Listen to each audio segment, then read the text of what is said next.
கரங்களை வைத்து செபிக்கலாம். பரலோக பிதாவே, இந்த வார்த்தைகள் உண்மை உள்ளவைகள். இந்த வார்த்தையின் மூலமாக எங்களோடு கூட பேசுங்க, எங்களை உடைங்க, எங்களை உருவாக்குங்க, என்னையும் மறைத்துக் கொள்ளுங்க. இயேசுவின் நாமத்தினாலே வேண்டிக் கொள்கிறேன் பிதாவே, ஆமென்.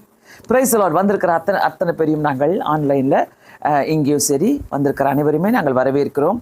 கர்த்தர் God is so good always. சொல்லுங்கள் எல்லாருமே. ஆமாம், God is so good always.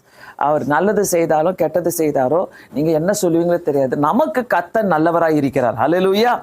அவர் கைவிடாத தேவனாக இருக்கிறார். ஸோ ஆண்டோடைய ஆசீர்வாதத்தை நாம் இந்த நாளிலுமே பெற்றுக்கொள்வோம். சில டாப்பிக்கை நான் உங்களுக்கு மத்தியிலே நான் வைக்க விரும்புகிறேன். வாழ்க்கையில் முக்கியமான இழந்து போகாத காரியங்கள் சில இருக்குது. என்ன நிறைய இழக்கிறோம், எதையோ இழக்கிறோம். ஒரு நாளைக்கு அதை இழந்துட்டோம், இதை இழந்துட்டோம். அன்னைக்கே நான் செஞ்சிருந்தா நல்லா இருந்திருக்கோம், அதை இழந்துட்டோம். அன்னைக்கே நான் பண்ணியிருந்தா நல்லா இருக்குமே, அதை இப்படி இழந்துட்டோம். இப்படிலாம் இழந்து நிறைய காரியங்களை நம்ம செய்யும் போது நம்மளுக்கே ஒன்றுமே புரிய மாட்டுது என்ன இழந்துட்டோன்னு. ஆனால் நான் சொல்கிற ஒரு 4 காரியங்களை கண்டிப்பாக இழக்காதீங்க. அந்த இழக்காமல் இருக்கிறதுக்கு நம்ம எப்படி இருக்கணுன்றதையும் இந்த நாளிலே நமக்கு வசனங்கள் மூலமாக கர்த்தர் நமக்கு உறுதிப்படுத்த போகிறார். ஸோ எல்லாருமே நீங்கள் நல்லா ப்ரிப்பேர்டாக இருந்துக்கங்க. இந்த வார்த்தைகள் கண்டிப்பாக நமக்கு தேவையான வார்த்தைகள். ஒவ்வொரு வாரமே நான் போன வாரம் உங்கள்கிட்ட நான் பேசினப்போ ஒரு வார்த்தையை சொன்னேன். அதாவது பக்தி வைராக்கியமாக எப்படி இருக்கணும்னு சொல்லிட்டு. பக்தியாக இருந்துடலாம், வைராக்கியமாக இருக்க முடியாது. இன்னைக்கு நிறைய பேருடைய வாழ்க்கையில் பக்தி தான் இருக்குது, வைராக்கியம் கிடையாது. ஸோ பக்தி வைராக்கியம் இருந்தால் தான் கர்த்தர் நம்மளை எப்படி வைப்பாருன்னு சொல்லிட்டு இன்னைக்கு நம்முடைய வாழ்க்கையில் கர்த்தருடைய சித்தங்களும் திட்டங்களும் நிறைவேறதுக்காக நம்ம செய்ய வேண்டிய சில காரியங்கள் இருக்குது. ஒன்று அதாவது இழக்காதுன்னு சொல்லும் போது நம்பர் 1 பாயிண்ட்டு நம்பிக்கை இழக்காது. ஆமென். So don't lose your hope. நம்பிக்கை வாழ்க்கையில் எளிதாக இருப்பதில்லை. ஏன்னா வாழ்க்கை எளிதாகவே போகாது. இன்னைக்கு இப்படி இருக்கும், நாளைக்கு அப்ஸ் அண்ட் டவுன்ஸ் வந்துக்கிட்டே இருக்கும். ஸோ எதிர்பாராத சோதனைகள் வரும்போது நம்பிக்கையை நம்ம இழந்து விடுகிறோம். நம்பிக்கை இழந்துட்டு எலியா தீர்க்கதரிசி என்ன பண்றாரு, ஓடி போய் ஒளிஞ்சுக்கிட்டு அவர் போய் தனியா படுத்து தூங்குறாரு. அங்க போயிட்டு ஆண்டவர் தேவ தூதர்களை எழுப்பி அவரை தட்டி எழுப்பி என்கரேஜ் பண்றாரு. கமான் எழுந்துரு, இவா சாப்பிடுன்னு சொல்லிட்டு என்கரேஜ் பண்றாரு. ஸோ போராடி ஜபித்த போது அவர் கடவுள் என்ன பண்றாரு, அவர் திரும்ப தன்னுடைய வேலையை தொடங்க ஆரம்பிக்கிறார். எந்த சூழ்நிலை வந்தாலும் எப்படி இருந்தாலும் சொல்ல, நான் ஒன்னே ஒன்று உங்க மனசுக்குள்ள வைக்க விரும்புறேன். ஒரு நம்பிக்கைன்னு ஒன்று இருக்குது பார்த்தீங்களா, எல்லாருக்குள்ள ஒரு hope. Don't lose your hope. அந்த ஹோப்புன்னு ஒன்று, ஒரு நம்பிக்கை. அந்த நம்பிக்கையை இழக்காதீங்க. ஆனால் அந்த நம்பிக்கையை வைக்கிறதுக்கு ஆண்டோட சித்தமும் தேவை. தப்பானதை ஒன்று பிடிச்சிக்கிட்டு ஐயோ நம்பிக்கையாக இருக்கிறேன்னு சொல்லாதீங்க. நான் நம்பிக்கை இழக்க மாட்டேன், ஆண்டவர் செய்வார். தப்பான காரியத்துக்கு நான் சொல்லவே மாட்டேன். கர்த்தர் உங்கள் வாழ்க்கையில் நன்மையான காரியங்களை செய்யணும்னாக்கா நம்பிக்கை இழக்காத. ஆமென். நம்பிக்கை ரொம்ப முக்கியம். வீட்டுக்குள்ள ஒரு சமாதானம் வேணும். அந்த சமாதானத்தை இன்னைக்கு நான் தக்க வச்சுக்கணும். அந்த சமாதானம் என் வீட்டுக்குள்ள இருக்கும். இன்னைக்கு என் பிஸ்னஸ் நல்லா ஓடும், அந்த நம்பிக்கை இருக்குது. இது எல்லாமே செய்கிற காரியங்கள். என் வாழ்க்கையில் நல்ல அற்புதங்கள். நம்பிக்கையை மட்டும் இழக்காதீங்க. நான் ரொம்ப நாளாக ஜோம் பண்ணி நிற்கிறேன் சிஸ்டர், நான் இந்த காரியத்துக்காக நான் ஜோம் பண்ணி நிற்கிறேன், இந்த காரியம் கண்டிப்பாக அப்படி நடக்கும் அப்படின்னு சிலர் சொல்லுவாங்க. நான் சொல்கிற ஒரே காரியம், தயவு செய்து நம்பிக்கை இழக்காதீங்க. அந்த நம்பிக்கை நீங்கள் வைத்திருக்கிற காரியம் ஆண்டோட சித்தமான காரியமாக இருந்தால் அது மேலே நம்பிக்கை வைக்கும் போது கர்த்தர் என்றைக்குமே நம்மளை கைவிட மாட்டார். ஆமென். அதனால் அந்த நம்பிக்கை ரொம்ப முக்கியம். என் மனசுக்குள்ளே நான் வச்சுக்கணும் அந்த நம்பிக்கையை. 2வது காரியம், விசுவாசத்தை இழக்காத. நம்ம தொலைச்சி போடுற ஒரு காரியமே விசுவாசம்தான். எப்படி சொல்லுங்கள்? லூக்கா 18வது அதிகாரம் எடுத்துக்கொள்ளலாமா? லூக்கா 18வது அதிகாரம் 1-8 வசனங்களை பார்த்தாலே அதில் ரொம்ப அழகாக இருக்கும். எடுத்த உடனே சோர்ந்து போகாமல் எப்போதும் ஜெபம் பண்ணுங்கள் என்பதை குறித்து அவர்களுக்கு ஒரு ஓமியை சொன்னார். அதை சொல்லிட்டு அப்படியே நீங்கள் 8 வரைக்கும் பார்த்தீங்கன்னாக்கா லூக்கா 18:1-8 அந்த சில காரியங்களை கர்த்தர் நமக்கு எப்படி இருக்கணும்னு சொல்லி தருவார். ஒவ்வொரு காரியத்திலுமே ஆண்டுடைய சோர்ந்து போகாமல் ஜெபம் பண்ணும் போது அந்த விசுவாசத்தை நம்ம இழக்கவே முடியாது. புரியுதா? ஸோ விசுவாசத்தை இழக்காது. Don't lose your faith. விசுவாசம் பலனடையாமல் நம்ம பலனா இருந்தால் தான் அந்த விசுவாசத்தை பாதுகாக்க முடியும். விசுவாசம் என்பது என்னது எல்லாருக்குமே தெரியும். விசுவாசம் இருக்கிற விசுவாசம் வாயளவு விசுவாசத்தை வச்சுக்கிட்டு அங்கே போயிட்டு ஒரு நடக்காத ஒரு காரியத்தை நம்ம யோசிக்க கூடாது. இல்லைன்னா விசுவாசம் இல்லாமல் நம்ம பேசக்கூடாது. விசுவாசம் இல்லாமல் சும்மானா எனக்கு விசுவாசம் இருக்குது வாயளவு சொல்லுவாங்க பார்த்தீங்களா? சரியில்ல, சில கேட்டுக்கிறீங்களா? எனக்கு விசுவாசம் இருக்குது, எனக்கு விசுவாசம். அதுக்கேற்ற ஜபம் இருக்காது, அதுக்கேற்ற பக்தி வைராக்கியம் இருக்காது, அதுக்கேற்ற பைபிள் வாசிப்பு இருக்காது, அதுக்கேற்ற எதுவுமே இருக்காது, ஆண்டவரோடு கூட எந்த ரிலேஷன்ஷிப்பும் இருக்காது. ஆனால் வாயில மட்டும் நான் விசுவாசிக்கிறேன், நான் விசுவாசிக்கிறேன். அந்த விசுவாசத்தை கர்த்தர் கேட்கல. உனக்குள்ள இருக்கிற விசுவாசத்தை என்னைக்குமே இழக்காத, என்னைக்குமே இழக்காத. அந்த விசுவாசத்தை இழக்காம இருக்கிறதுக்கு தான் நான் கர்த்தரிடத்துல எப்படி போனோம்? Everyday I have to go, everyday நான் முட்டி போடணும். நிறைய பேர் நடச்சிட்டு இருக்கிற காரியம் என்னன்னாக்கா, நம்ம தானே கிறிஸ்டியன் ஆயிட்டோம், நம்ம தானே ஜபிச்சோம், நம்ம தானே ஊழியம் செஞ்சோம், நம்ம பார்த்துக்கலாம், கர்த்தர் நமக்கு செய்யாம யாருக்கு செய்வாரு? அந்த மாதிரி ஒரு வார்த்தை நான் சொல்றேன் பாருங்களேன். அந்த மாதிரி நம்மளுக்கு ஒரு ஹெட் வெயிட் நம்மளுக்கு அது வந்துடும். அப்ப நம்ம ஜபம் பண்ணாமே, ஒருத்தவங்க சொன்னாங்க, நான் தான் சர்ச்சுக்கு போறேன்ல, அதனால எனக்கு எல்லாமே நடக்கும். ஆனால் ஜபம் கிடையாது, வீட்டுக்குள்ள எந்த ஜபமும் இருக்காது, வாழ்க்கையில எந்த ஜபமும் இருக்காது. அந்த மாதிரி நம்ம பேசவே முடியாது. விசுவாசம்னாக்கா அது எனக்கும் கர்த்தருக்குள்ள ஒரு கனெக்ஷன். அந்த கனெக்ஷனுக்குள்ள நம்ம ஒன்றாவே இருப்போம், ஒன்றாவே போவோம். இந்த எலக்ட்ரிக் ட்ரெயின்லாம் ஓடும் பார்த்தீங்களா, எப்படி வருது, என்ன பண்ணுது? அந்த வளைவில் இருக்கும் போது ஒரு ட்ரெயின் இப்படி போமா, ஐயோ இடிஞ்சிட போகுது அப்படின்னு நினைப்போம். ஆனால் அதுக்கு ஏற்ற மாதிரி அவன் ரூட்டை பண்ணி வச்சிருப்பான். இது வளைஞ்சி வரத்துக்கும் இது இப்படி போகிறதுக்கும் சரியாக தான் இருக்கும். என்ன நம்மளுக்கு தூரத்தில் இருந்து பார்க்கும்போது ரெண்டுமே இடிச்சுக்க போதோ, எல்லாமே அந்த டைமிங்ஸ் தான்.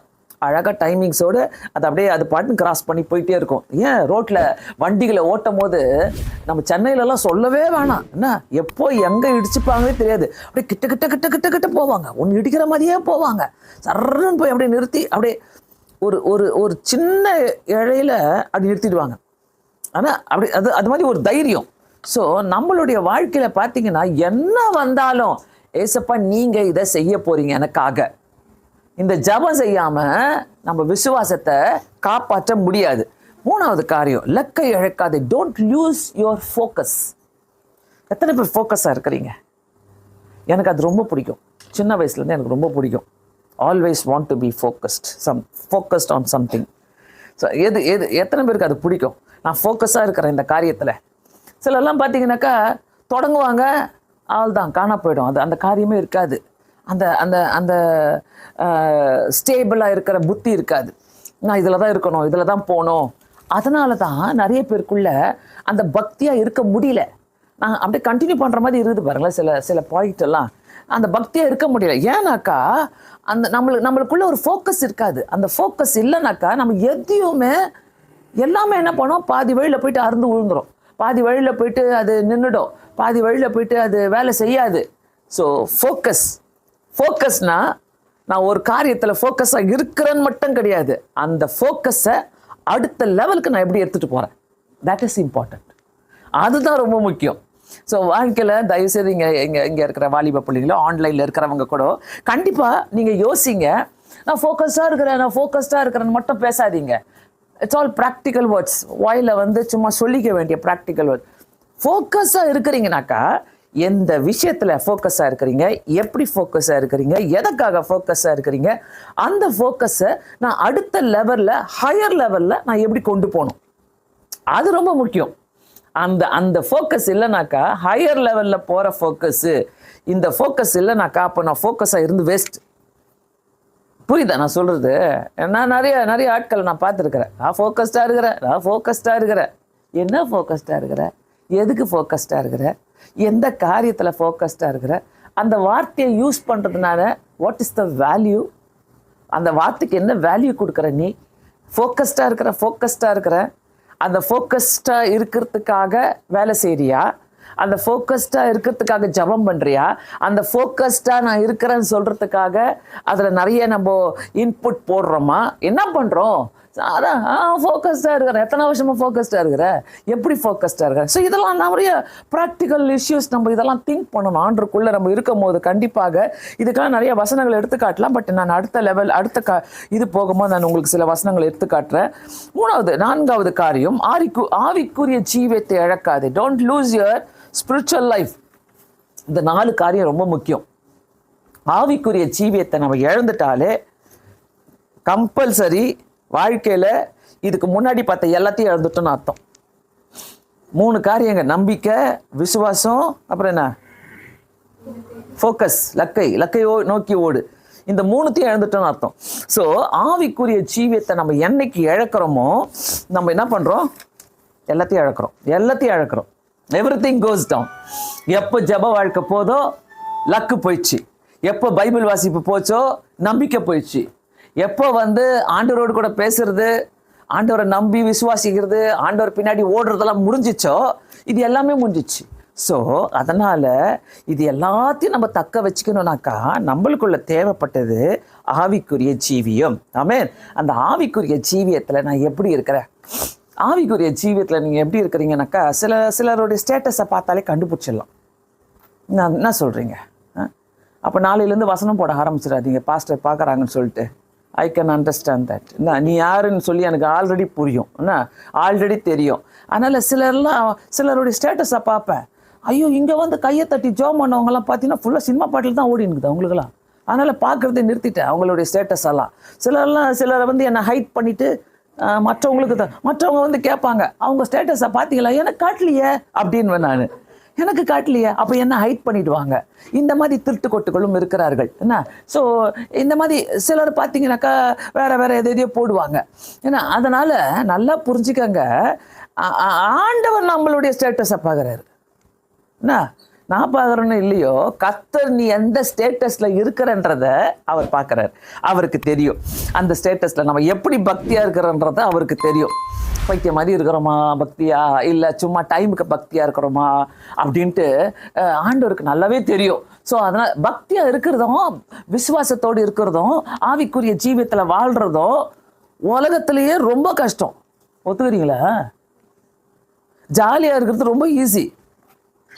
எங்கே போ இங்கே போ, அப்படி போகலாம் இப்படி போகலாம், ஜாலியாக இருக்கலாம், இதை வாங்க அதை வாங்க, ரொம்ப ஈஸி. என்ன அதெல்லாம் என்ன லாங் ரோப் என்ன எங்கே போய் உழப்பொரிய தெரியாது. ஆனால் ஏதோ எங்கேயோ உருவன்னு அர்த்தம். ஆனால் இந்த பக்தியாக இருக்கிறது, நம்பிக்கையாக இருக்கிறது, டோன்ட் லூஸ் யுவர் ஹோப்பு. அப்புறம் என்ன, டோன்ட் லூஸ் யுவர்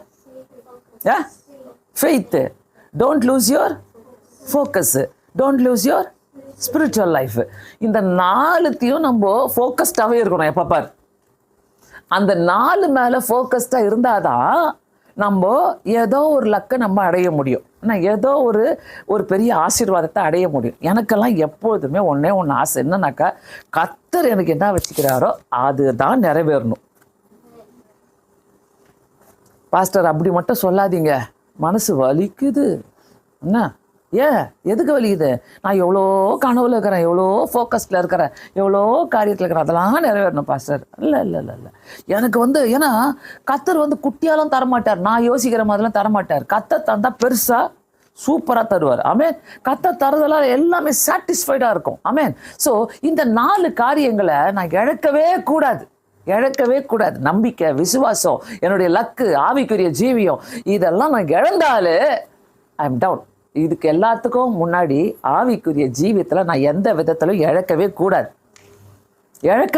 உண்மையாகவே சொல்கிறேன். இதை நீங்கள் கீப்பப் பண்ணுங்களேன், இதை கீப்பப் பண்ணி பாருங்களேன். நிறைய பேருக்கு பைபிள் வாசிக்கிறது கஷ்டம், ஜபம் பண்ணுறது கஷ்டம், பக்தியாக இருக்கிறது கஷ்டம், ஆண்டவருக்குள்ளே இருக்கிறது கஷ்டம், எல்லாமே கஷ்டம்னா அப்புறம் எப்படிதான்? அப்போது நான் கேட்குற கேள்விக்கு மட்டும் பதில் சொல்லுங்கள். இதெல்லாம் கஷ்டம். நம்பிக்கை, ஆண்டவர் மேலே நம்பிக்கை வைக்கிறது கஷ்டம், விசுவாசம் வைக்கிறது கஷ்டம், லக்க நோக்கி போகிறது கஷ்டம், ஆவிக்குரிய ஜீவியத்தில் வளர்றது கஷ்டம். அப்போது ஏன் கர்த்தர் என்ன ஆசீர்வதிக்கணும்? அவருக்கு கஷ்டம் இல்லை, அவருக்கு ரொம்ப ஈஸியாக பண்ணிட்டோம். நம்ம உங்ககிட்டயே வராதபடி பண்ணிட்டோம். அவருக்கு கஷ்டமே இல்லை. அவர் ஏன் உன்னை கண்டுக்க போகிறாரு? அவர்கிட்ட வந்தால் தானே கண்டுப்பாரு. புரியுதா இல்லையா? எஸ்ஸா இல்லையா? எஸ்ஸா நோவா? அவர் நீ கண்டுக்கலன்னா அவர் கண்டுப்பாரா? இப்போ லிடியா என்னை கண்டுக்கல, நான் கண்டுப்பேன். லிடியாவை நான் கண்டுப்பேன், வேறு வழி இல்லை. ஏன்பா கஷ்டப்பட்டு சிரிக்கிற? புரியுதா?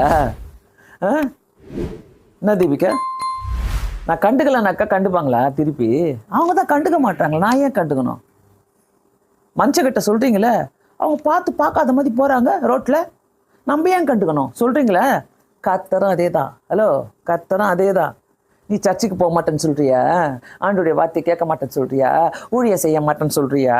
நான் விசுவாசமாக இருக்க மாட்டேன்னு சொல்கிறியா? ஜபம் பண்ண மாட்டேன்னு சொல்கிறியா? கர்த்தருக்கு ரொம்ப ஈஸியாக பண்ணித்தர வழிகளை நீ ஈஸியாக பண்ணித்தர. ஓகே ஃபைன், நீ ஜபம் பண்ண மாட்டேன் ஆண்டவர் இருந்தோம் என்னைக்குன்னா உன்னை ஃபோர்ஸ் பண்ணார? என்னைக்குன்னா ஏன்பா ஜோம் பண்ணுப்பா சொன்னாரா உன்கிட்ட சொன்னாரா? எனக்கு என்ன சொன்னாரா ஜெபம் பண்ணுப்பான்ட்டு? ஒரு நாளும் அவன் சொல்லவே மாட்டார். அவர் பைபிள் வாசிப்பேன்னு சொன்னாரா? சொல்லலை. உன்னை தனியாக கூப்பிட்டு எழுப்பி பேசினாரா? ஏந்திரி பைபிள் வாசி, ஜெபம் பண்ணு அதிகாலையில். அவருக்கு நீ ஈஸி பண்ணி கொடுக்குற வழியை. ஏன்னா என் பக்கம் வராதிங்க ஆண்டவரே, நானும் உன் பக்கம் வரல. அவனை ஜெயிச்சிருவே நீ? ஜெயிக்கவே முடியாது. சுத்தமா ஜெயிக்க முடியாது. ஆண்டவர் இல்லாம ஜெயிக்கவே முடியாது. ஆமென். ஆண்டவர் இல்லாம ஜெயிக்கவே முடியாது. அதனால்தான் நான் ஒரு ஸ்டேட்டஸா பார்ப்பேன், தொடர்ந்தே பார்ப்பேன். சில நேரத்தில் எப்படி போடுறீங்க, என்ன பண்றீங்கன்ட்டு நாளையிலேருந்து பார்க்க மாட்டேன். ஏன்னா கண்டிப்பா நீ தேவ வசனத்தை போட்டு உட்காந்து நிற்பேன். எனக்காகவே நான் பார்க்க மாட்டேன் உன்னுடைய ஸ்டேட்டஸ். அதனால எனக்கு வசனம்லாம் அனுப்பியெல்லாம் வச்சுருக்காது. என்ன ஓகே சூப்பர். இந்த இடத்துல பாருங்க. ஸோ நான் எப்படி இதெல்லாம் தக்க வைக்கிறதுக்கு நான் எப்படி ஆண்டவரோடு கூட உறுதியாக இருக்கணும்? எனக்கு இதெல்லாம் ரொம்ப முக்கியம்.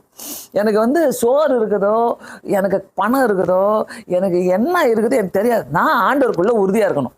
ஆண்டவர்கிட்ட சும்மா நான் பெணாத்தின்னு இருப்பேன். இங்கே நடக்கும்போது அங்கே நடக்கும்போது நான் என்ன பண்ணுறேன், என்ன வேலை செஞ்சாலும் நான் பெணாத்திட்டு இருக்கிற ஒரு காரியம். ஆண்டவரே என்னை எடுத்து உபயோகப்படுத்திக்க. என்ன தேவ ராஜ்யத்துக்கு நான் தேவை இல்லை. இப்போது என்னை எடுத்து உபயோகப்படுத்திக்கங்க. என்னால் உபயோகப்படுத்தாமலாம் இருக்காதீங்க. பேசிக்கிட்டே இருப்பேன். நான் எதனா செஞ்சுக்கிட்டே இருக்கணும் ஆண்டவரே, எதனா செஞ்சுக்கிட்டே இருக்கணும் ஆண்டவரே அப்படின்னு சொல்லிக்கிட்டே இருப்பேன். நல்லா கவனிங்க. நான் கர்த்தருக்குள்ள உறுதியாக இருக்கணும். எப்படி? நான் கர்த்தருக்குள்ள நீ என்ன செஞ்சுக்கங்களேன். எப்படி நான் தான் சொல்றேனே, பெரிய அரண்மனை கூட நீ கட்டிக்கோ, கர்த்தர் உதவி செய்வார். நீ கோடீஸ்வரனா ஆயிக்கோ, கர்த்தர் உதவி செய்வார். என்னன்னா வித்து நிரப்பிக்கோ. சாலமோனுக்கு என்ன சொல்றாரு? நீ கேட்டதெல்லாம் நான் உனக்கு தருவேன் அப்படின்றாரு. எல்லாத்தையும் தராரு. ஆனா ஆண்டவரை மட்டும் நீ விட்டுட்டு போறனாக்கா அது அவருக்கு பிடிக்காத காரியம். ஸோ கர்த்தருக்குள்ள நான் எப்படி உறுதியா இருக்கணும்? எடுத்தவொன்னே ஒரு வசனம் எனக்கு ஞாபகம் வந்துச்சு. ஏசாயா 26:3, உம்மை உறுதியாய் பற்றி கொண்ட மனதை உடையவன் உண்மையே நம்பி இருக்கிறபடியால் நீர் அவனை பூரண சமாதானத்தோடு காத்துக்கொள்வீர். இந்த வசனம் எனக்கு மனப்பாடமா தெரியும், எனக்கு ரொம்ப பிடிக்கும். உம்மை உறுதியாய் பற்றி கொண்ட மனதை உடையங்க. ஸோ 9 காரியங்களை குயிக்காக நம்ம பார்க்கலாம். எப்படி நான் எதில் உறுதியாக இருக்கணும்? ஆண்டவர் என்னை எதில் உறுதியாக இருக்க சொல்றாரு? உம்மை உறுதியாய் பற்றி கொண்ட மனதை உடையவன். உம்மை உறுதியாய் பற்றி கொண்ட மனதை உடையவன் தான் உண்மையே நம்பி இருப்பான். நம்ம உறுதியா அவர் மேல பற்றுதல் வைக்கலனாக்கா, நம்பிக்கை வைக்கலனாக்கா, நம்ம உறுதியா அவர் மேல இல்லைனாக்கா அவரால் ஒண்ணுமே செய்ய முடியாது. பேசிக் நம்மளுடைய மூல காரண கர்த்தா யாரு? ஆண்டவர் தான். நம்மளை ஆசீர்வதிக்கிறவர் யாரு? அவர் தான். ஆசீர்வாதத்தை கொடுத்தவர் யாரு? ஆண்டவர் தான். இந்த பொசிஷனுக்கு உங்களை கொண்டு வந்தவர் யாரு? கர்த்தர் உனக்கு ஆசீர்வாதங்களை கொடுத்திருக்கிறாரு. ஆமென். ஆசீர்வாதங்களை கொடுத்திருக்க, எல்லா ஆசீர்வாதங்களையும் கொடுத்திருக்க. சோ உம்மை உறுதியாய் பற்றி கொண்ட மனதை உடையவன் உண்மையே நம்பி இருக்கிறபடியால் நீர் அவனை எப்படி காத்துக்கொள்ளலாம்? பூரண ஆசீர்வாதத்தோடு காத்துக்கொள்வாராம். பூரண ஆசீர்வாதம். எவ்வளவு அழகாகுது பாருங்களேன். இந்த வசனம்லாம் எனக்கு ரொம்ப பிடிக்கும். இந்த வசனத்தின் பிரகாரம் நான் இருக்கணும், எனக்கு வேணும். ஆண்டவரே நான் உண்மை உறுதியா பற்றி கொள்ளணும். இதுதான் என் திட்டம். இதுதான் என்னுடைய ஃபோக்கஸ். என் ஃபோக்கஸை கேட்டீங்கன்னா, நான் உண்மை உறுதியாய் பற்றி கொண்ட மனதை உடையவன் உண்மையை நம்பி இருக்கிறபடியால் நீர் அவனை பூரண சமாதானத்தோடு காத்துக்கொள்வீர். வாழ்க்கையில என்ன தேவை? ஃபைனலி மனுஷனுக்கு நீ தூங்கும் போது போறீங்கல்ல, என்ன தேவை? என்ன தேவை? கிடையாது. சமாதானத்தோடு தூக்கம், சமாதானத்தோடு நித்திரை செய்வேன்னு சொல்றாரு தாவீது. ஸோ இந்த உறுதியாய் பற்றிக்கோ. நான் எதில் முதல்ல உறுதியாக இருக்கணும்னாக்கா, நம்பர் 1 ஆராதனையில் உறுதியாக இருக்கணும். எடுத்துக்கொள்வோம் 1 சாமுவேல் 1வது அதிகாரம் 7வது வசனத்தில், அவள் கர்த்தருடைய ஆலயத்துக்கு போகும் சமயத்தில் அவன் வருஷந்தோறும் அந்த பிரகாரமாய் செய்வான். இவள் அவளை மனமடிவாக்குவான். அப்பொழுது அவள் சாப்பிடாமல் அழுது கொண்டு, பாருங்க, அவள் கர்த்தருடைய ஆலயத்திற்கு போகும் சமயத்தில், அந்த போகும் சமயத்தில் அவ பாருங்க, போகும் சமயத்தில் போட்டுக்குது. வருஷந்தோறும் அவங்க ஜெபம் பண்ணிட்டு இருந்தாங்க. போயிட்டு ஆண்டவரை ஆராதிச்சுட்டு இருந்தாங்க. ஆண்டவரை நீர் எனக்கு குழந்தை கொடுக்க போறீங்க, அதுக்காக ஸ்தோத்திரம். குழந்தை கொடுக்கலன்ட்டு ஒரு ப்ரேயர் பாயிண்ட்ல எழுதி போட்டுங்க கூடாது. நீ குழந்தை கொடுக்கலையே, உட்காந்து ஜெபம் பண்ணு. குழந்தை கொடுக்கிறவர் அவர் தான். யாருக்கு?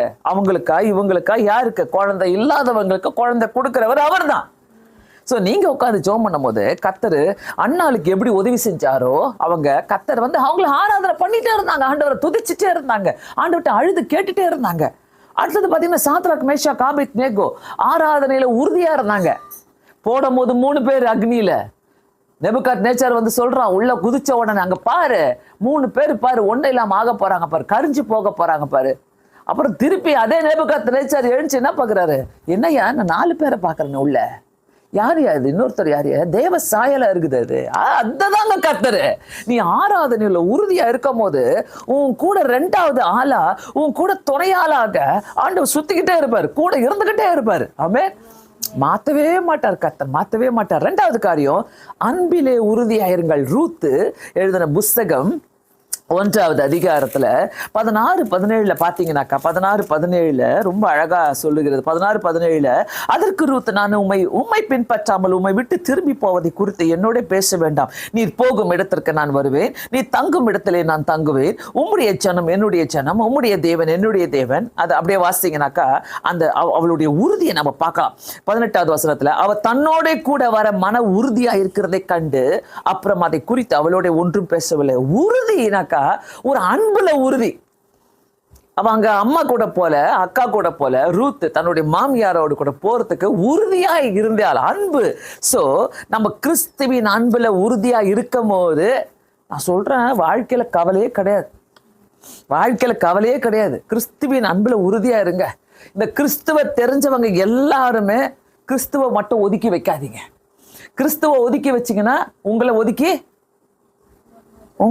ஓரமா வச்சிருவார். ரொம்ப கண்டிப்பா 100% நீங்க கிறிஸ்துவ ஒதுக்கி வச்சா கிறிஸ்துவ உங்களை ஒதுக்கி வச்சிருவார். அதெல்லாம் இல்லை, ஒன்றும் சும்மா இந்த பாஸ்டர் அப்படித்தான் பேசி நிற்பாங்கன்றியா? இல்ல, நீ ஓரம் கட்டி பாரு என்ன பண்றாரு பாருங்க. 2வது காரியம், ஜபத்திலே உறுதியாயிருங்கள். தானியேல் 6வது அதிகாரத்துல பாத்தீங்கன்னாக்கா ரொம்ப அழகா சொல்லப்படும். தானியேல் 6-10வது வசனத்துல எடுத்தவங்க வாசிக்கலாம். 6வது அதிகாரம் 10வது வசனம். தானியேலோ என்றால் அந்த பாத்திரத்துக்கு கையெழுத்து வைக்கப்பட்டது என்று அறிந்த போதிலும் தன் வீட்டுக்குள்ளே போய் தன் மேல் அறையிலே எருசலேமுக்கு நேராக பல கனிகளை திறந்து அங்கே தான் முன் செய்து வந்தபடியே தினமும் 3 வேளையும் தன் தேவனுக்கு முன்பாக முழங்கால் படித்து ஜெபம் பண்ணி கொண்டிருந்தான். அவனுக்கு மட்டும் தெரிஞ்சிச்சு, ஜபம் வந்து பெரிய பெரிய கதவுகளை திறக்கும். ஆமென். பெரிய பெரிய கதவுகளை திறக்கும். ஏமாந்துடாதீங்க. ஜபம் வந்து உங்களால செய்ய முடியாத காரியத்தெல்லாம் செய்யும். நிறைய பேருக்கு தெரியறதில்ல. நல்லா ஜபம் பண்ணி கொண்டிருந்தோம், இப்ப ஜபம் பண்ணல, நீ போக்கஸ் இழந்துட்ட.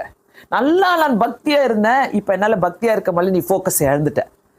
என்னைக்கு ஆவிக்குரிய ஜீவெல்லாம் கொடுத்தோ ஜபம்லாம் குறைஞ்சிரும். அதனால ஜபத்துல உறுதியா இருந்தான்.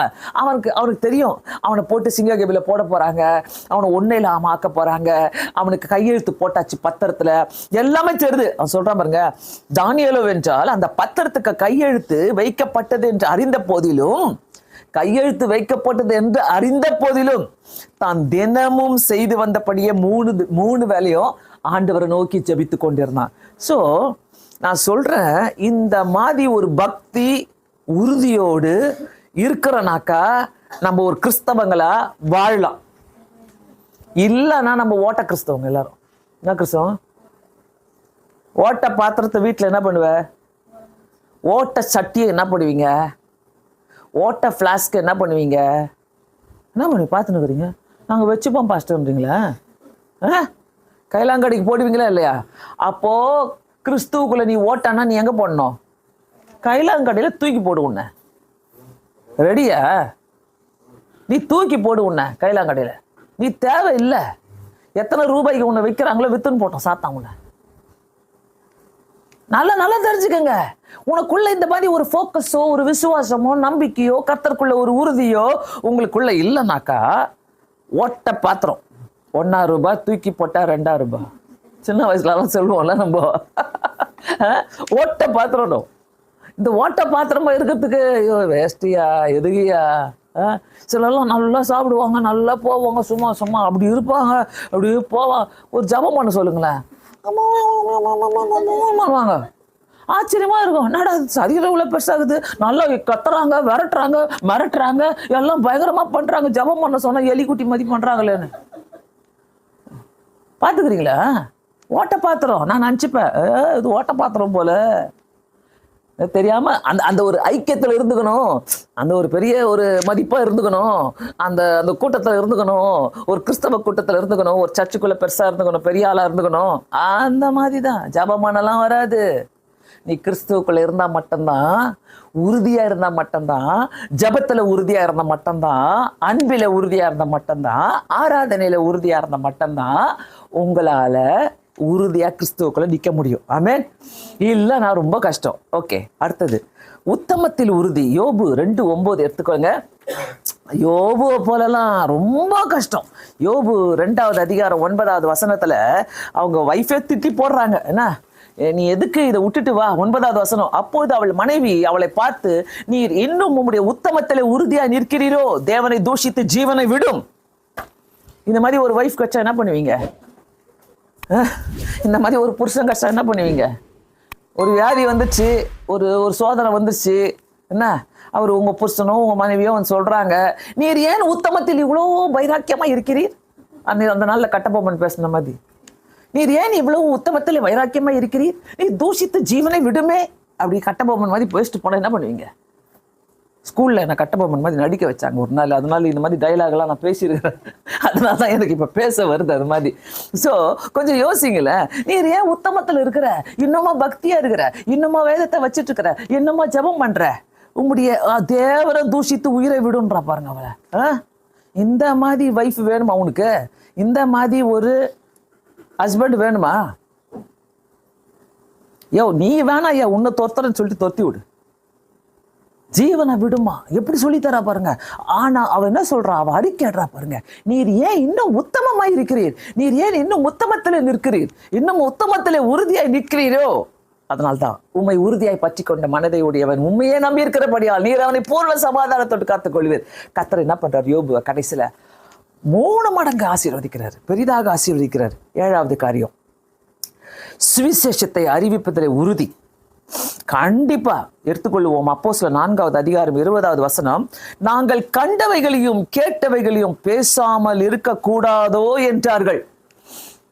அங்க இருக்கிற ஜனங்கள்லாம் பாத்தீங்கன்னாக்கா, ஒன்னல் அந்த சப்பானிய வந்து யோவானும் அங்க வந்து சுகப்படுத்திடுறாங்க. என்ன, பேதுருவும் யோவானும், பேதுரு இல்லை, பேதுருவா இல்லை, அலங்கார வாசலில் என்ன, அலங்கார வாசலில் உட்காந்துக்கிற சப்பானிய அவங்க என்ன பண்றாங்க, யோவானியும் பிச்சை தேவாலயத்தில் பிரவேசித்து பேதுருவும் யோவானியும் என்ன பண்றாங்க, சுகப்படுத்திடுறாங்க.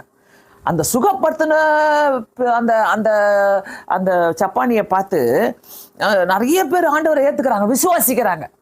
ஆனா இங்க பாருங்க அந்த வசனம், நாங்கள் கண்டவைகளையும் கேட்டவைகளையும் பேசாமல் இருக்கக்கூடாதா?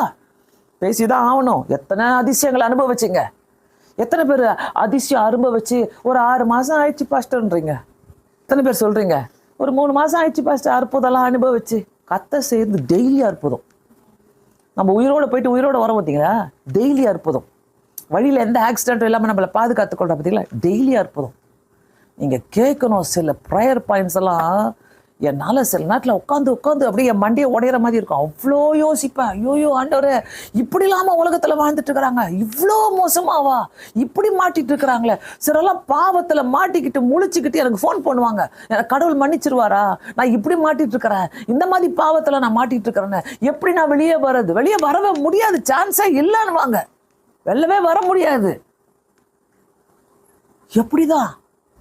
அதனால தான் இந்த இடத்துல ஆண்டவருடைய செய்தியை நம்ம சொல்லிக்கிட்டே இருக்கணும். அதிலே 15வது அதிகாரம், அப்போஸ்தலர் 15வது அதிகாரம் 25வது வசனத்தில் பார்த்தீங்கன்னாக்கா, 15:25 நம்முடைய கர்த்தராகிய இயேசு கிறிஸ்து நாமத்திற்காக தங்கள் பிராணனையும் ஒப்பு கொடுக்க துணிந்தவர்களும் எங்களுக்கு பிரியமானவர்களுமாய் இருக்கிற பர்னபா, பவுல் என்பவர்களோடும் எங்களால் தெரிந்து கொள்ளப்பட்ட மனுஷரை உங்களுக்கு அனுப்புகிறது ஒருமனப்பட்டு கூடின நலமாய் இருக்கப்பட்டு கர்த்தராகிய இயேசு கிறிஸ்து நாமத்திற்காக பிராணனையும் கொடுக்க தயாரா இருக்கிறாங்க. ஆமென்.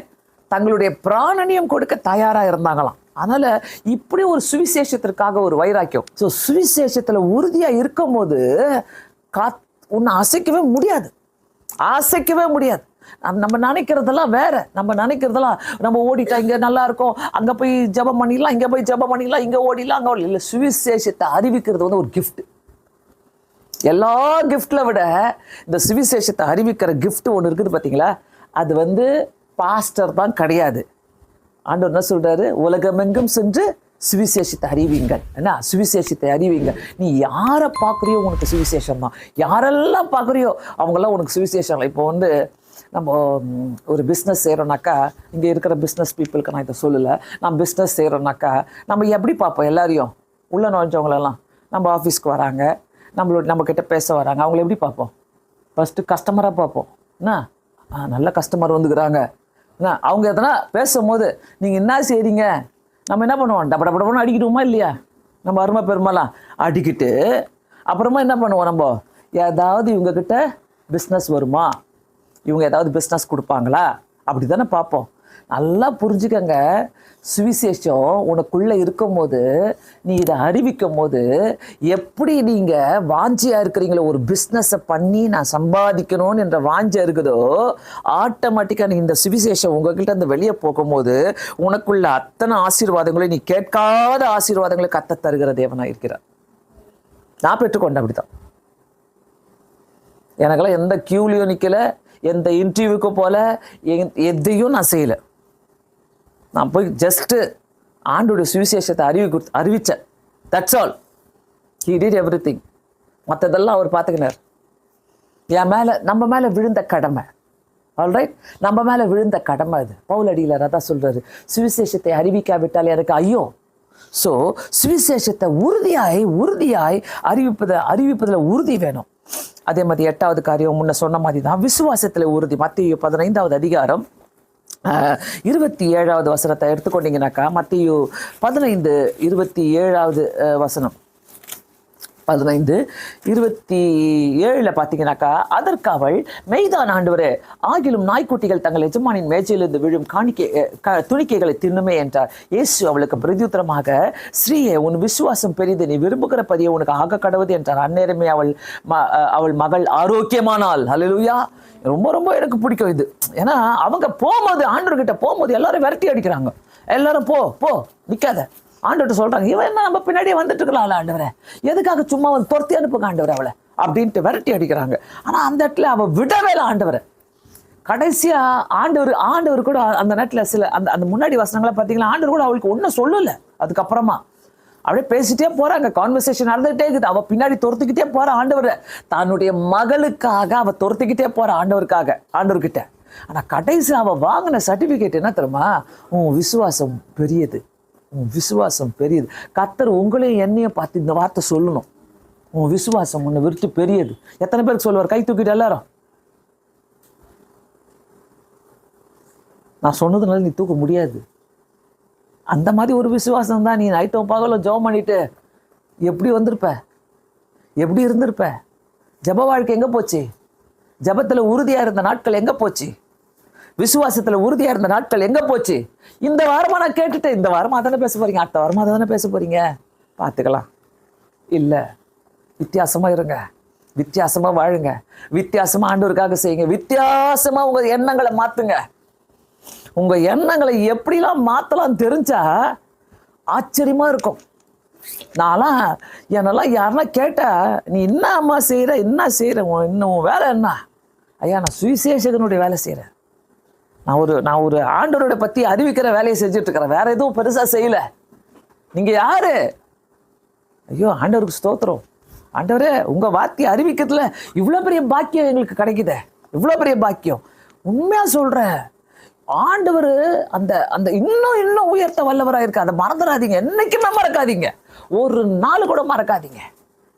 அதை சொல்கிறேன்னா, அந்த ஃபோக்கஸ் ஞாபகம் வச்சுக்க. விசுவாசத்தில், நம்பிக்கையில், அப்புறம் என்ன மறந்துட்டீங்களா?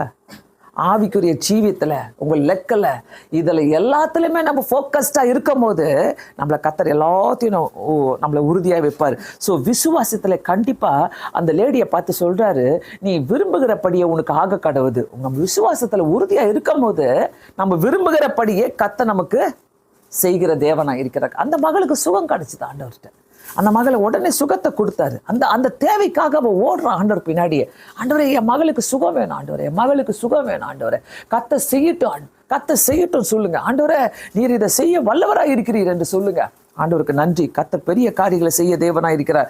அடுத்தது 9வது காரியம், எஸ்தரின் உறுதி எடுத்துக்கொள்வோம்.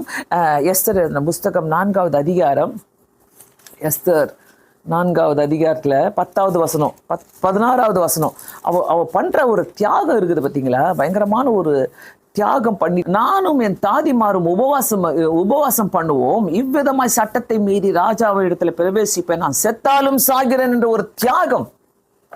கிறிஸ்துவுக்காக நான் செத்தாலும் சாகிறேன் என்ற ஒரு தியாகம் நமக்குள்ள இருக்கும் போது கண்டிப்பா கர்த்தர் நம்மளை ஆசீர்வதிக்கிற தேவனா இருக்கிறார். கண்டிப்பா ஆண்டவரே, அந்த தியாகம் நம்மளுக்குள்ள வேணும். அந்த தியாகம் நான் கிறிஸ்துவுக்காக இப்போ யாருன்னா இப்போ எங்கெங்கேயோ சுட்டு போடுறாங்க பார்த்தீங்களா? ஆப்பிரிக்காலெல்லாம் பார்த்தீங்கன்னா பயங்கரமாக சுட்டு கொலை பண்ணி போடுறாங்க.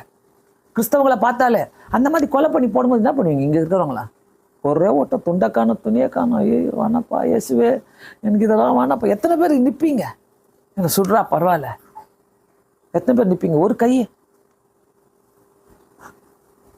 கை தியாகம், கை கிறிஸ்துவுக்காக தியாகம் உள்ள நோய்ஞ்சு நம்மளை சுடுறாங்க. ஒரு மேலோட்டமான கிறிஸ்தவங்களை வாழாதீங்க. எந்த இடத்துல இருக்கிறீங்களோ உங்களுக்கு வர சோதனைகளை தாண்டி தியாக வாழ்க்கை நம்மளுக்கு ரொம்ப முக்கியம். அவங்க பாருங்க சொல்றாங்க, நான் செத்தாலும் சாகிறேன், ஆனா இந்த ஜனங்களுக்காக 3 நாள் தண்ணி குடிக்காம நான் உபவாசம் இருந்து ராஜாவிடத்துல போவேன்ட்டு போறாங்க அவங்க. இந்த மாதிரி ஒரு தியாக வாழ்க்கை கர்த்தர் கண்டிப்பா நமக்காக கண்டிப்பா வைராக்கியமா நிற்பார். எத்தனை ஊழியக்காரங்க, எத்தனை மிஷினரிகள் இந்த உலகத்துல தியாக வாழ்க்கை வாழ்ந்துட்டு போயிருக்கிறாங்க. ரத்த சாட்சியம் மறிச்சிட்டு போயிருக்கிறாங்க, சுட்டிருக்கிறாங்க, அவங்கள கொண்டிருக்கிறாங்க, கொலை பண்ணியிருக்கிறாங்க, தூக்கி போட்டிருக்கிறாங்க. இன்னைக்கும் அது நடந்து கொண்டுதான் இருக்குது கிறிஸ்தவ வாழ்க்கையில. ஸோ கிறிஸ்தவ வாழ்க்கை என்பது ஒரு சாதாரண வாழ்க்கையே கிடையாது. கிறிஸ்தவ வாழ்க்கை தியாகம் செய்கிற வாழ்க்கை. மொத்தத்துல பாத்தீங்கன்னாக்கா ஆண்டோடைய ஆசீர்வாதங்களும் ஆண்டோடைய கிருபையும் ஆண்டோடைய இரக்கம் தயவு நமக்கு வேணும்னாக்கா கண்டிப்பா நம்ம உறுதியாய் பற்றி கொண்ட மனதை உடையவன் உண்மையை நம்பியிருக்கிறபடியால் நீர் அவனை பூர்ண சமாதானத்தோடு காத்துக்கொள்வீர் என்ற வசனங்கள் நம்மளுடைய ஒருவருடைய வாழ்க்கையில் நிறைவேறணும், ஒருவருடைய வாழ்க்கையில. ஸோ என்னுடைய ஃபோக்கஸை விடக்கூடாது ஆண்டவரே, என்னுடைய எந்த ஃபோக்கஸும் நான் இழக்கவே கூடாது. விசுவாசத்துல உறுதியா நான் இருக்கணும். அதாவது நம்ம நினைச்சிட்டு இருக்கிறோம்ல, இப்படியே எல்லாம் ஓட போகுது, இப்படியே நம்ம பார்க்கலாம், இப்படியே பார்த்துடலாம், பரவாயில்ல, அப்படியே ஓடிட்டே இருக்கலாம், பாஸ்டர் இருக்கிறாங்க சொல்லி கொடுத்துருவாங்க, அப்புறம் அங்கே போயிடலாம், அங்கே போய் பொழைச்சிக்கலாம், அப்புறம் இங்கே போய் பொழைச்சிக்கலாம். இந்த எண்ணத்தெல்லாம் எடுத்துருங்க. இந்த எண்ணத்தெல்லாம் எடுத்துட்டு ஆண்டவரே நான் எப்படி நிற்கணும், நான் எப்படி வாழணும் உமக்காக. எத்தனை பேருக்கு தெரியும் நீங்களாம் பரலோகத்தினுடைய ராஜ்யத்தினுடைய வேலையை செய்யறதுக்கு நீங்க தேவை என்பது எத்தனை பேருக்கு தெரியும்? கொஞ்சம் யோசித்து பார்க்குறீங்களா? நீங்களாம் தேவை, அநேகருக்கு தேவை, ஒவ்வொரு இடத்துலையுமே தேவை. செய்யறதுக்கு, சுவிசேஷம் செய்யறதுக்கு இது எல்லாமே செய்யலாம், எப்படி வேணா செய்யலாம். எப்படியும் மாம்சமானவர்கள் யாவரும் என்னை ஏற்றுக்கொள்ள போகிறேன் ஆண்டு சொல்றாரு. மாம்சமான யாவருமே அவர் முன்னாடி முழங்கால் போட போறான்னு வேதம் சொல்லுது. யாராலையும் தப்பிக்க முடியாது. எல்லாரும் சுவிசேஷத்தை கேட்டு ஆண்டவரை ஏற்றுக்கொள்ள போறாங்க தான். நீ இன்னைக்கு இந்த அறக்குறையால இருக்கிற பத்தியா, சரியா ஜபம் பண்ணாம இப்பதான் நம்ம பாஸ்டர்லாம் கேட்கறது இல்லை, கண்டுபிடிக்கிறதுல நினச்சுன்னுக்கிறாங்கல்ல. யார் எப்படி இருக்கிறீங்க எனக்கு நல்லாவே தெரியும். ஜோபம் பண்ணி பேரை சொல்லி ஜோம் பண்றேன். என்ன நீ எனக்கு பயந்துக்கிட்டு வரியோ, பயப்படாம வரியோ, நீ எப்படி இருக்கிற, எந்த சூழ்நிலை நீ போக போற, எங்க என்ன பண்ண போற, எல்லாத்தையும் நான் லிஸ்ட் போட்டு கொடுக்குறேன். ஆனால் தயவு செய்து சொல்றேன், எங்க இருந்தாலும் உங்க காதுல கேட்டுக்கொண்டிருக்கிற இந்த வார்த்தையின் பிரகாரம் ஆண்டவரே இந்த சுவிசேஷத்தின் வேலையை செய்ய எனக்கு உதவி செய்யுங்க. எல்லாருக்கும் பிரசங்கம் பண்ண தெரியும்ல, நான் போய் உன்னை பிரசங்கம் பண்ணுன்னு சொல்லலை, நான் போயிட்டு பெரிய பெரிய சபைகளில் நீ பேசணும்னு சொல்லலை. இல்லை, சுவிசேஷகனுடைய வேலையை செய்யுங்க. நான் நிறைய நேரங்களில் சில நேரத்தில் இந்த சைடில் நான் வாக்கிங் போவேன், அந்த சைட்லாம் வாக்கிங் போகும்போது, மாலில் வாக்கிங் போகும்போது, ஆண்டவரே இந்த ஆத்மா எப்போ ஏற்றுக்கொள்ளும், சீக்கிரமாக ஏற்றுக்கொள்ள வைங்க ஆண்டவரை ஜோம் பண்ணுவேன். நான் ஒரு இடத்துல ஜோம் பண்ணுவேன். நம்மளை மாலில் விட்டா அவ்வளோதான், ஐயோ ஃபாரின் போயிட்ட மாதிரி ஆன்னு பார்த்துன்னு போக வேண்டியது. என்ன ஐயோ இந்த மாலையே பார்த்ததில்ல மாதிரி அந்த மாலில் போனாலே சிலர் அப்படியே மாறிடுவாங்க. அப்படி இல்லை, ஆண்டவர்கிட்ட ஜோம் பண்ணுங்க உட்காந்து. ஆண்டவரே இந்த ஆத்மாக்காக ஜெபிக்கிற, அந்த கடையில் இருக்கிறவங்களுக்காக ஜெபிக்கிற, அந்த சினிமா தேட்டரில் இருக்கிறவங்களுக்கு, எனக்கு தெரிஞ்சு 4 சினிமா தேட்டரை நாங்கள் உடச்சி தள்ளிக்கிறோம் ஜபத்தில். நான் சென்னைக்கு வந்ததுல என் கண் எதிர்க்க எந்தெந்த சினிமா தேட்டர்லாம் பார்த்து ஜோம் பண்ணோம், ஆன்லைனில் போட்ட ஜாலி என்ன, எந்தெந்த இதெல்லாம் பார்த்து ஜோம் பண்ணமோ அதெல்லாம் காண போயிடுச்சு. எந்தெந்த டாஸ்மாக் கடைகளை பார்த்து ஜோம் பண்ணமோ அதெல்லாம் போச்சு, இன்னும் போகுது. ஆனால் நல்ல சிஎம் வந்துக்கிறார்ல, லஞ்ச ஒழிப்பு செய்யறதுக்கு சிஎம் வந்துருக்கிறார்ல, அவர் கூட சேர்ந்து நம்மளும் எவெல்லாம் லஞ்சம் வாங்குறாங்களோ அவங்களெல்லாம் பிடிச்சி கொடுக்கணும். உண்மையாகவே மாட்டணும், அவங்கெல்லாம் மாட்டாமலாம் இருக்கக்கூடாது. ஸோ இதுக்கெல்லாம் நம்ம நல்லா ஜோம் பண்ணுங்க, எல்லாம் ஜோம் பண்ணுங்க. அவங்களே இவ்வளோ செய்யும் போது இந்த வேதத்தின் பிரகாரம் வாழணும்னு ஆசைப்படுகிறேன் நான். கர்த்தர் என்னை ஆசீர்வதிக்கணும்னு நினைக்கிறேன் நான். அப்போ கர்த்தருக்காக நான் என்னென்னலாம் செய்யணும்? அப்படியே தூக்கின்னு வந்து, இந்தாம்மா வெண்கல கதவுல உடைத்து இரும்பு தாழ்பாளி முறியடித்து அந்தரங்கத்தில் இருக்கிற பொக்கிஷத்தை உனக்கு எத்தனை வந்துக்கிறம்மா, இந்தம்மா வாங்கிக்கம்மான்னு கொடுப்பாரு கர்த்தர். ஐயோ சிரிப்பாப்பாரு, ஒன்றும் தரமாட்டாரு. வெண்கலமும் கிடையாது, இரும்பும் கிடையாது, பித்தளையும் கிடையாது, அலுமினியம் கூட கிடையாது. நீ போற போக பார்த்தா என்ன அலுமினியம் கூட கிடையாது. அதனால நல்லா புரிஞ்சுக்கங்க, இந்த வசனங்களெல்லாம் நம்ம வைத்து ஜெபிக்கிறோம்னா, ஆண்டவரே நான் உமக்காக எதனா ஒரு சுவிசேஷ வேலை செய்கிறேன் ஆண்டவரே. பாஸ்டர் போதும் பாஸ்டர், அடுத்த வாரம் எப்படி இதை தான் பேச போறீங்க, அதனால முடிச்சுக்கங்கன்றீங்களே, அடுத்த வாரமும் பிடிக்கிறேன். எப்பொழுதுமே இதே தான், ஒரே சத்தியம், சத்தியம் சத்தியமாக கடந்து செல்லும். கண்களை மூடி ஜெபிப்போம்.